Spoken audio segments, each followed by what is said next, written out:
So my first question for you is the Chinese Communist Party leadership forbade the term indigenous peoples and instead chose to designate 56 nationalities or ethnic minorities. Has this distinction affected the capacity of these peoples to live their culture and maintain a connection to their land? And if so, how? Well, basically, the Chinese Communist Party, which has about 93 million members out of a statewide population of 1.4 billion people, would suggest to you that it's by definition a minority governing entity.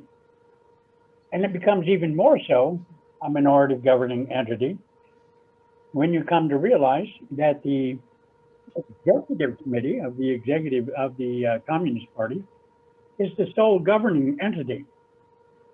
Not even 93 million people, but that small clique of people. They have taken the position, as have their predecessors, really, in not only the modern day so-called government of China under communism, but during the dynasties that preceded, going back a few thousand years actually, have demonstrated the commitment on the part of the leaders of these various dynasties to advance control of the territory by the Han. The Han is described as a distinct population, and it is because of the dominance of the language, but it's made up of a whole lot of smaller populations, mostly rural, but they are preferred by the Communist Party over other populations. Now, the other populations comprise not more than about 240 million people. And you might say, oh, that's a very large number. Well, it is. But in the context of modern day China and really ancient China, it's a small number because there are 55 nationalities that the Communist Party has designated as ethnic nationalities. They've done that mainly for the international recognition of their authority, but it's also a function of their recognition that these populations are unwilling to become Han. So they have these 55 different nationalities, and it's become an exceedingly difficult role for these peoples to play in relation to the Han, simply because, like many states led by various peoples, the Communist Party is interested in assimilation, which is to say, the conversion of the population into Han. And much of that has to do with territorial control and occupation. The word indigenous, unfortunately, has become very popular all around the world because of the United Nations usage of it. What it does is it allows states like China to reject that policy and say, "Oh, we don't have indigenous peoples." And what that means is that they choose to say, "Well, indigenous is really just a minority." That's really another word for minority inside these states. And so we don't do that. We recognize nationalities. So in that sense, they're attempting to present themselves as a superior government, recognizing the authenticity of these different nations. Unfortunately, for the various nations, what that really means is even more accelerated assimilation policy, because it can be done behind basically hidden doors. And so you have Tibet, which is a very large population and indeed at times in centuries past, ruled parts of what we call China now. We have also the Cossacks and the Uyghurs in the far west, Mongols in the north. You have Mia among the very small populations, and the Hmong and the far south. What is significant about all of that is that the government of China has really become an extraordinarily colonial power. Mhm. Excuse me. And what they're doing is now applying their assimilationist policies and controlling policies, which are mainly aimed at raw materials to support the Han population. And they've extended that very concept into what's now called the Belt and Road policy, which extends now into the Pacific, into countries in Africa, and a number of Asian countries, as well as West Asian and South Asian countries as well.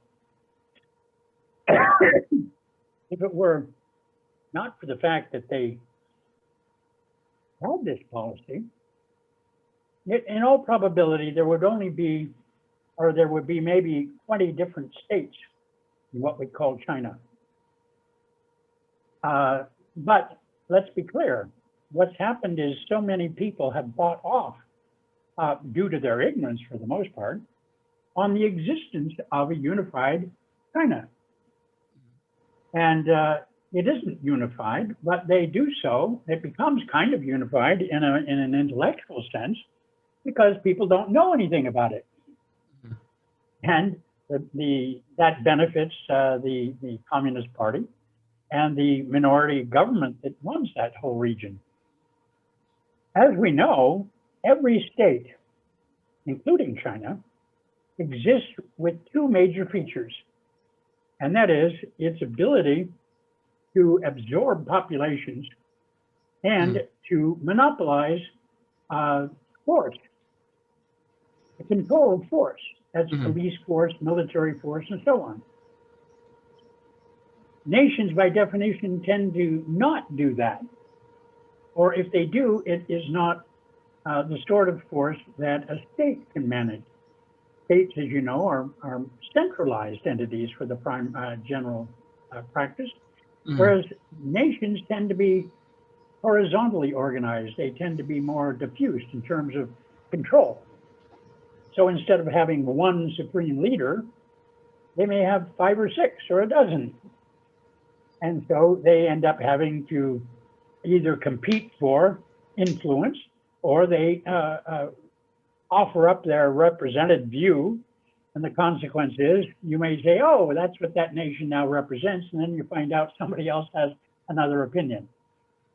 So you have two different kinds of structures that are sitting right there, basically on top of each other. One of the things that I've pointed out to many people is that we're living in a world now where there are 206 states, but there are 5,000 nations and more. And those nations occupy the same territorial space and same political space as those states. And so what most people are familiar with is the state power. What they aren't familiar with is the existence of all these nations. 2/3 of Canada, for example, is made up of those nations. That's their territory. Roughly the same amount of territory, if you consider the treaty areas inside the United States, remain a part of those nations. So the state in itself is having difficulty portraying itself as being all friendly to everybody when it wants to dominate these particular areas. It wants to dominate the territory and invoke its monopoly on force. Well, China is doing just that. And so you find in the case of the Uyghurs, which is what most people are hearing about these days, but they don't hear about the Hmong, they don't hear about the Tibetans, Mongolians, Miao, others. They're finding themselves under the guns, literally, Right. become something other than Uyghurs. And so just as, and you have to be honest, I'll be honest about it, just as the Americans and the Canadians and the Brazilians setting up their separate schools for the native populations, that's what China's doing. Only they're calling them re-education centers or training centers. Right. Ignoring the fact that most people are ignoring the fact that the Americans have done exactly the same thing. You know, how many tribes you know who talk about losing their language? Well, they're not losing it because it's falling out of their pocket. It's because their young ones are being trained to be English speakers. Same in Canada. Yet Canada and China, or Canada and the United States, will criticize the hell out of China for doing exactly the same policy among the Uyghurs and the Tibetans and the Miao and others. And what they're doing is, you know, just as the English speakers are trying to anglicize the populations inside the territories they now occupy with those various nations, China is conducting a Hanicization or Han language and culture and society forced upon these other populations. And unfortunately, this would normally be understood as a form of genocide. And when it is offered up, as the Uyghurs have, as a form of genocide, they call it cultural genocide. Tibetans have said the same thing. States like Germany and France and the United States and Britain and Canada and Australia and New Zealand say, oh, well, we don't want to talk about that because if it's true for China, then it's also true for us. Right. Right? So we don't talk about that. Well, but if they kill people, then we'll call it genocide. The problem is that genocide was originally defined as colonization. And that's what China is doing all throughout what it calls its territory, but it's not. It's somebody else's territory they're occupying. Most people are unaware that nuclear power in China is tested and the nuclear waste is maintained in Uyghur territory. Why do you suppose? Well, why do it in Han territory? Because it could be dangerous. So you do it in Han territory or in Uyghur territory. Americans did exactly the same thing. They've done nuclear testing and nuclear waste management in tribal territories. You know, Britain has done exactly the same thing. France did the same thing. And so indigenous peoples, as we use the term, or these nations, are really the recipients of the nuclear waste. Nuclear waste. They are the recipients of nuclear testing, of re-education by China and these other countries. So, in answer directly to your question, being called nationalities does not enhance their interest at all. In fact, it serves the purposes of the Han controlled Communist Party and the minority there, minority government, to try to minimize and cause the disappearance of these populations. Thank you so much. So you commented on the similarities between American and Chinese governmental indigenous relations, but I was wondering if you could talk a little bit about the differences between such relations between the United States and the People's Republic of China. Well, I guess fundamentally the difference is that China has established a closed society. So anything that they want to talk about they'll talk about publicly. What they don't want to talk about, they close off the world. The United States, on the other hand, has a policy of saying that it wants to be public about things and open. The problem that poses for the United States is it rather exposes them, exposes them to criticism. And so they have to respond to that political reality. To the extent that there are differences, that's the main difference. The degree to which there is exposure of what the policies are and how they're carried out. China with a closed system, the United States has a semi-open system. And I say semi-open because you and I are not privy to a whole lot of things that the United States wants to do. Now, that's not a criticism, right. That's a simple observation. Mm-hmm. So, does that help? Great, thank you. Yeah, thank you so much. And finally, I just wanted to ask, have indigenous peoples in the People's Republic of China been able to maintain their traditional life ways and culture in the face of this Hanization that you mentioned earlier? Mostly because they're rural. They've basically put their head down and pretended that the Han are okay. And that way they don't get disturbed too awfully much. Many of them have moved away from high concentrations of natural wealth and focus primarily on agrarian activities, growing crops and that sort of thing. But and so that has made them less a target because the leaders of the Communist Party are interested in the raw materials. That's where the wealth is. And so many of those nations, smaller ones, can get away with just sort of hiding out and even joining, joining the Communist Party. One of the leading members of the Communist Party is a Uyghur. Why did that person do it? Well, clearly that was to placate the Hans, so that they could say, we're with you. Don't attack us. Right. It hasn't worked for the Uyghurs, but for many of the smaller nations, and we're talking about, populations of maybe 2, 3, 4 million, maybe 10 million people. When I say smaller nation, these are larger than many of the states in the world. But they have deliberately downplayed any challenges to the Han. I mean, we're talking about Han being the 93% of the population in that territory, 93%, primarily in the West.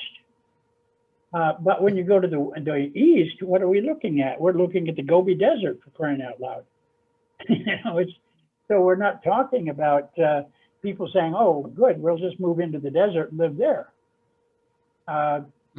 Many of the nations that were there over the last 2,000 years, good many of them moved south into what's known as the Irrawaddy Valley, from mainland China into what we now call Burma, or what's it called now? I don't want to call it that. Burma's fine enough.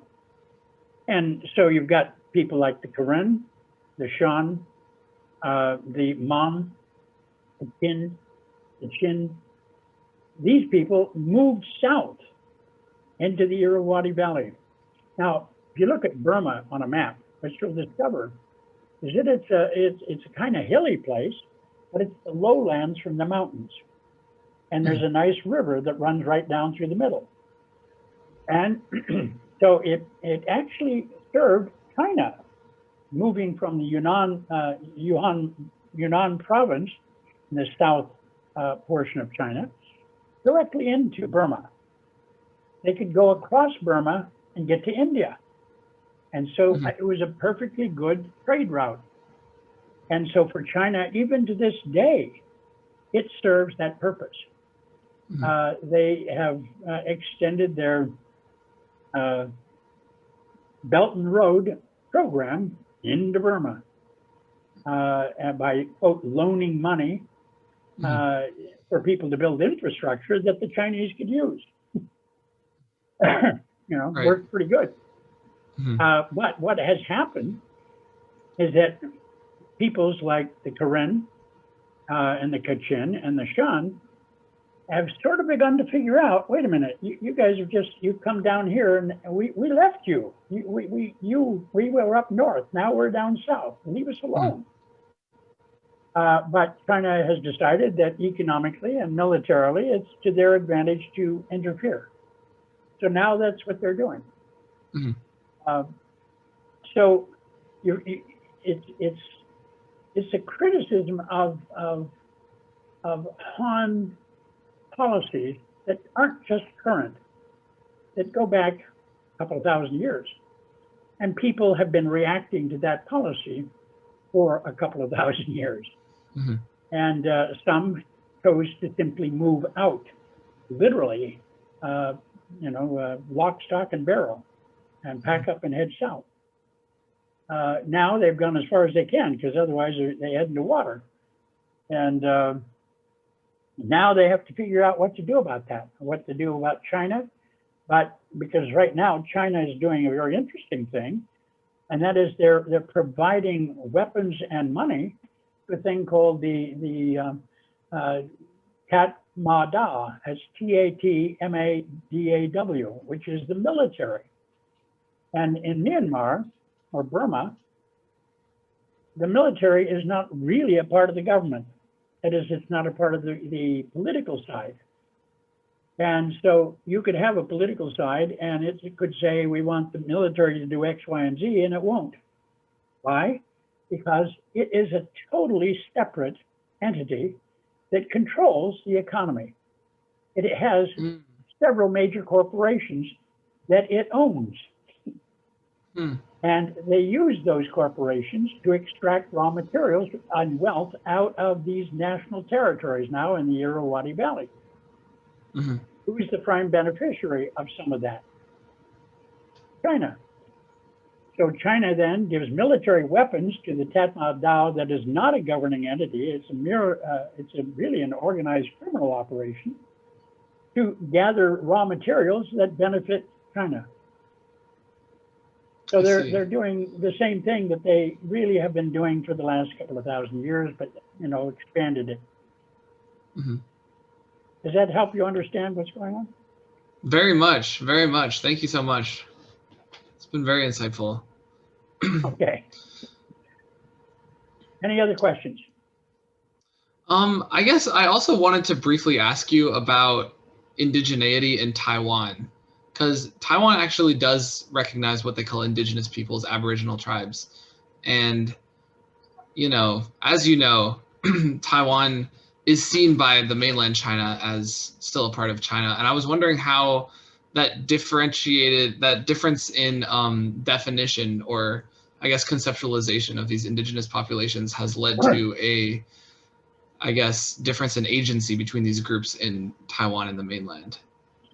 Well, you know that Taiwan, that used to be called Formosa and all that kind of thing, was basically invaded by Chiang Kai-shek, who was a controller of China during World War II and before that. And he went south and he took a message on with him. And now they are the primary population. There are about 18 million or so of them. And of the tribes that are originally there are about 300,000 people, mainly in the south along the southern shores of the island. What has happened, I think, to answer your question about their response to the Taiwan and other peoples who are living there, is that the Americans came in and began to play a game, and this was the price they would pay for American support. That is, they, quote, would treat the natives in a, quote, fair way. The problem is that that's the public view as opposed to the private reality. Again, resources are at stake. and the primary governing authority now that's basically supported by a whole lot of countries in the world, including the United States, look upon these tribes as sources of food and some raw materials. And they figure that as long as they don't do much of anything with them, and they remained in the southwestern part of the island, not in the main city and all that kind of stuff, then they're a good PR thing. And that's what they've been doing, is using them as public relations. Now, that turns out to be somewhat beneficial to these tribes. But these tribes are actually, they don't benefit financially from it. And so they suffer from a fair amount of poverty as compared to the Han, who live in the northeastern part of the island. So there, you know, one wants to say there are good and evils in all of these pictures. When you find out that most of them are really pretty much on the evil side, then you say, well, Jesus God, how can anybody live under those circumstances? What one has to do is recognize, as I said early on, what has happened and what the main problem remains that many states, including the United States, Canada, and Australia, do not want to talk about. And that is, most of the territory that they claim sovereignty over actually belongs to somebody else. And so if they have a system of government where they want to say they're free and open society and all that sort of thing, then you have to give some allowance to that population. But if you have a closed society, like the Russians, for example, you don't talk about what you do with 150 nations that are inside of the Russian Federation. It's not even a federation, you know. It's not a hell of a lot different than what China is doing now. So they don't even talk about the nations that are inside. China doesn't talk about them. Many states do not talk about the peoples inside their territory that are actually the original occupants and actually the primary territorial users. So what some of us do and what we do at CWIS is we try to find ways to unlock that whole process that's really been underway for quite a long time. The decolonization process, with which you're probably somewhat familiar, that began in 1945. Earlier, it was in the League of Nations, but got accelerated in 1945, produced 80 new states in 1945 up through the 80s.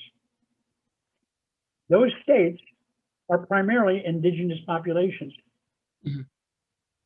running states. Now, you might call them, and that's what I call them, they're the actual nation states. That is, they're nations running a state. The United States is not a nation state. Right. It's a state, it's run by, you know, a bunch of people who have nothing to do with the history of this land.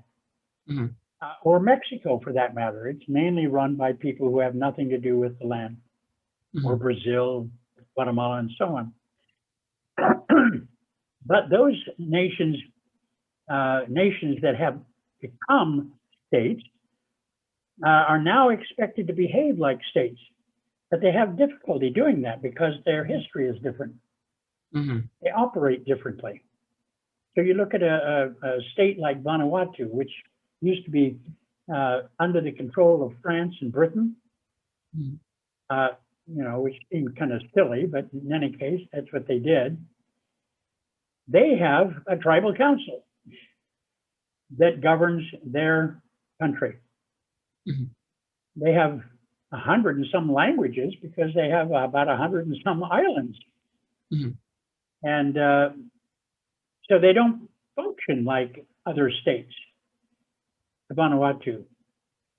Samoa, you've probably read in the papers today, had a heartbreak. The guy who was the prime minister decided that he was no longer the prime minister, but when the person who was elected to the position was to be sworn in, the Prime Minister closed the parliament down and said, you can't come in and we won't declare you a prime minister.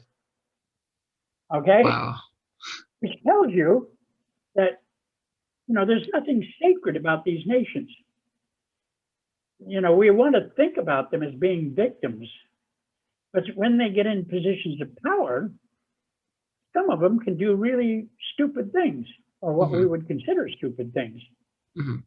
You look at Ethiopia right now. It's governed and under the control of the Oromo people, which is the majority population. They're in control of the military, and they're attacking the Tigray, and right now committing genocide against the Tigray. And you and I might say, well, yeah, but Rudy, the Tigray used to run the place up until 2018. It's true. And they did some stupid things. But it just shows that there's something inherently problematic with the concept of this state when you try to have everybody try to run it. Right. It's a little bit like having a gigantic corporation and you're sitting at the top and you get to call all the shots as long as you're the CEO. And, as long as it benefits your pocket and a few people that you like. And everybody else has to say, oh, well, thank you much for the change that you've just given me. That's kind of the problem we're faced with, is that we've got the corporate state and we're trying to act like it's a legitimate vehicle for decision-making and governance. And it's a problem. It only works in a few places. Right. So I guess what would you say would be a step towards a solution? Like how can we decolonize the idea of what it means to be a state? How do you indigenize a state? Well, the first step is for many nations have to stop being the victim, because a lot of nations perpetuate the state power by saying, oh, please help us. Okay? You're doing terrible things to us. Don't do those to us. And we want you to do good things. Right? And that just perpetuates the kind of bullshit that's falling on their heads. What it really comes down to is that nations ultimately are going to have to take the initiative. Some of them will succeed. A lot of them won't. But what does the initiative mean? That means decide for themselves what the policies are going to be. The Lakota people, for example, up in North Dakota, are marching around and trying to get a U.S. court to say it's okay for them to stop a pipeline. Blow up the fucking pipeline. Oh yeah, you say that's a terrible thing to say, but actually the Lakota have a history where they actually defended themselves. But what they were doing was hoping that public opinion in the United States would bend their direction. What they don't realize is that most people in the United States don't give a shit about them. They would rather have the oil. Right. So it doesn't make any sense for them to say, oh, I'm the victim, be nice to me. And if they just remember, good gravy, tribes all throughout the United States have suffered huge numbers of massacres. Just because it takes different forms doesn't mean it isn't a massacre. Right. So I think it's especially taking the initiative, being proactive in deciding how you're going to deal with things. I met with some of the Tigrayans from Ethiopia several weeks ago. And what they probably didn't understand what I was trying to tell them, but I said, look, you've got to change the nature of the game. If you say you've got to have weapons to defend against Ethiopia, guess what? You're going to lose. Ethiopia is getting European weapons, it's getting American weapons, it's getting money from all kinds of places. They're going to beat you. Sorry. So what you do is you have to change the nature of the game. Stop deciding you're going to fight them. Maybe what you do is you pack up and you move a whole bunch of your people over into another territory and make an agreement with another people about how you now need to defend yourselves by not producing things for Ethiopia. right now they are producing things for Ethiopia that keep the wealth going in their direction. Mhm. That's the discussion I'm having with the nations in Burma. Look, you guys produce most of the jade and the diamonds and gold and tin and silver and a bunch of and oil and gas that keep a number of other countries going and huge companies going. Mhm. Why the hell do you want to keep doing that? Right. The military is extracting all that and selling it, and it isn't giving anything to you. Mhm. So why don't you go to those companies and tell them, look, we'll expose the hell out of you about what you're doing. Redirect that money to us, and let's starve the Tatmadaw. Dao. So some states or some nations actually have already, or some organizations have already said, yeah, that's a pretty good idea. Why? Because no matter how much military that those nations can put together, they can't beat the Tatmadaw. Dao. They don't have the jets, they don't have the bombs, they don't have any of that. Mhm. Same with most of these nations in the world. So they've got to find a wholly different approach. They can't try to match the state, they have to outwit it. Mhm. I see. Well, thank you so much. That was very, very insightful to hear from you about all of that. I really appreciate you sharing that with me. Fair enough. Okay. Have a good rest of your day. Thank you so much. You as well. I shall. Bye-bye.